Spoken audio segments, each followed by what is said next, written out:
Hello, Master Gary Hernandez here, and I'm with one of my 4th-degree black belts, Mr. Kiran. I'm going to show you another technique for sparring. Since I was talking about sparring in my last video, so I want to give some of the sparring techniques that we do, because we always do very well in the tournaments. And some of the techniques we use, people have been asking me about them, so I'm going to share a couple of them. None of them are really great secrets of the art, they're just techniques that I was trained in that have helped us. One of the things about also sparring, especially with point and all that, you can always find somebody that's going to be faster than you. You can always find somebody that's going to be stronger than you.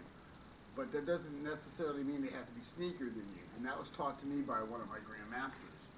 So with that being said, I'm going to show you a little bit of a flip kick. A lot of you guys probably already know this and do this, but this is a good technique to do when you're doing a point sparring.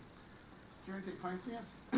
A lot of times, when people are kicking, they're moving around, they're throwing a kick, and then you notice they step back and they're waiting for the other person to throw a kick.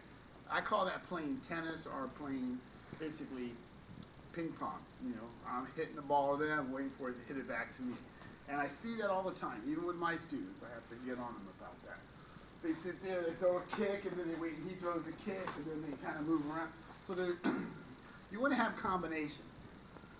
Well, in point sparring, like we were talking about in my last video, first one to hit anywhere gets the point, and usually if your judges see it real well, they call it. So one of the things you want to do is try to put a fake in there and create an opening. You always want to create an opening.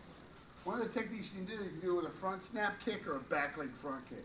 And I'm sitting here and I'll throw the kick, and I'm trying to see where his hands are. I'm moving around, and I'm coming in, and then I'll pop it.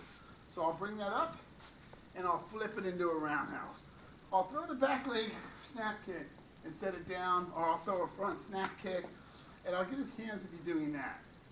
I'll do it 1 or 2 times while we're moving around, boom.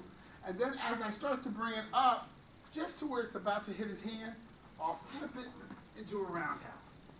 So again, I'm moving around, we're moving around a little bit, moving around a little bit, and then I'll flip it into a roundhouse and score a point. Simple technique, it's called a fake. A lot of you guys do it, a lot of you guys know it. If you haven't done it, try it with your students.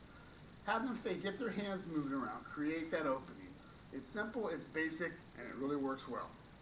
Thank you.